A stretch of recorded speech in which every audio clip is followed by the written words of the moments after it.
வரிக்குதிரையின் வரிகள், அறிவியல் கதைகள். The stripes of courage, Why Zebra Have Stripes. Raghunathan Srinivasan. Welcome to my channel.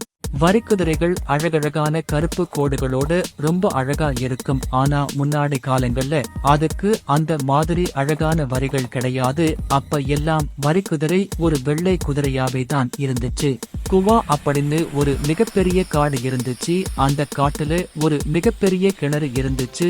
அந்த கிணத்துல எப்பவும் சுவையான நல்ல தண்ணி குடிக்கிறதுக்கு கிடைக்கும். அதனாலேயே எல்லா காட்டு மிருகங்களும் அங்க வந்துதான் தண்ணி குடிக்கும். அதனாலேயே அந்த கிணத்தை பொது கிணறா அறிவிச்சிருந்தாங்க.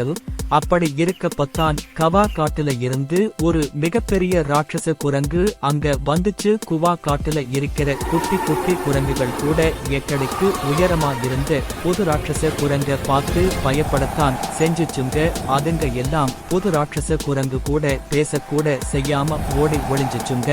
இனிமே இங்கு யாரும் தண்ணீர் குடிக்க வரக்கூடாது, இனிமே நான் வச்சதுதான் சட்டம் அப்படின்னு ஒரு பெரிய கல்ல தூக்கி கிணத்து பக்கத்துல வச்சு அதுல தன்னோட பெயரை எழுதி வச்சுச்சு. இனிமே யாரும் இதுல தண்ணி குடிக்க கூடாதுன்னு அந்த கல்லுல எழுதி வச்சிருந்துச்சு. இதை பார்த்த எல்லா மிருகங்களும் ரொம்ப பயந்து போய் தண்ணி குடிக்க கூட வராம இருக்க ஆரம்பிச்சுச்சுங்க.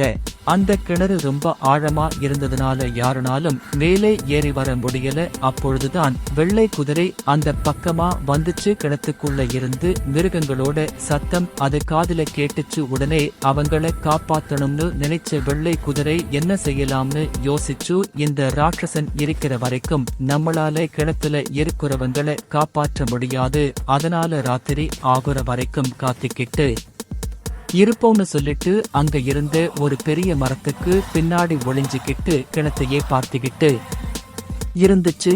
ஒரு வழியா ராட்சச குரங்கு தூங்குச்சு. அப்பத்தான் ஒரு பெரிய கயிறு எடுத்துட்டு வந்து தன்னோட உடம்பு முழுவதும் கட்டிக்கிட்டு அதோட இன்னொரு முனையை கிணத்துக்குள்ள போட்டுச்சு. வெள்ளை குதிரை அதை பிடிச்சு எல்லா மிருகங்களும் ஒவ்வொன்னா சத்தம் போடாம வெளியில வந்து தப்பிச்சாங்க. அப்பத்தான் தூக்கம் கலஞ்சு எழுந்திருச்சு அந்த ராட்சச குரங்கு. மிருகங்களையும் வெள்ளை குதிரை காப்பாற்றினது தெரிஞ்சுக்கிட்டு ராட்சச குரங்குக்கு ரொம்ப கோபம் வந்துடுச்சு. வெள்ளை குதிரை கட்டியிருந்த கயித்துல தீய வைத்திருச்சு. தீ உடனே வெள்ளை குதிரை மேல பரவிருச்சு. இதை பார்த்த எல்லா மிருகங்களும் வெள்ளை குதிரைக்கு நம்ம உதவி செய்யணும்னு வேகமா ஓடி வந்தாங்க தீய அணைக்க பார்த்து. அப்ப அதை தடுத்துச்சு ராட்சச குரங்கு. உடனே கோபமான எல்லா மிருகங்களும் அந்த ராட்சச குரங்க படிக்க அடிச்சு கிணத்துக்குள்ள தூக்கி போட்டுட்டாங்க. அதே நேரத்துல தீயால வெள்ளை குதிரையோட உடம்பு முழுவதும் கருப்பு கோடுகள் உருவாச்சு. அதை பார்த்து தனக்கு இப்படி ஆகிடுச்சேன்னு ரொம்ப வருத்தப்பட்டுச்சு வெள்ளை குதிரை. அப்பத்தான் அங்க இருந்த எல்லா மிருகங்களும் சொன்னாங்க, நீ இதுவரைக்கும் சாதாரண வெள்ளை குதிரை தான் இருந்த, இப்பதான் நீ வெற்றி திருமகனா மாறிட்ட. இனிமே இந்த கோடுகள் தான் உனக்கு தனி அடையாளமா தெரியும். இந்த கோடுகளை வைத்துதான் நீ எவ்வளவு பெரிய வீரங்கிறது இந்த உலகத்துக்கே தெரிய போகுது அப்படின்னு சொல்லி வெள்ளை குதிரையோட மனசு தேத்துசிங்க. அன்னையிலிருந்து வெள்ளை குதிரை வரிக்குதிரையா மாறி சாதாரண குதிரைகளை விட அதிகம் பெரும் புகழோடு இருக்கு. ஆனால் உண்மையில் ஜெப்ராவின் கோடுகள் பரிணாம வளர்ச்சியால் ஏற்பட்டவை. பல கோடுகள் கொண்டு ஜெப்ராக்கள் கொசுக்களும் ஈக்களும் கடிப்பதை தவிர்த்தன. ஏனெனில் அந்த கோடுகள் ஈக்களின் கண்களை குழப்பி அவை ஜெப்ராவின் உடலில் தரையிறங்குவதை தடுக்கின்றன. இந்த ஈக்கள் கொடிய நோய்களை பரப்புவதால் கோடுகள் உள்ள ஜெப்ராக்கள் அதிகம் உயிர் வாழ்ந்து குட்டிகளை போட்டன.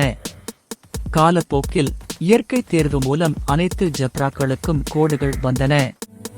இதுதான் விலங்குகளின் தோற்றம் மாறுவதற்கான அறிவியல் காரணம்.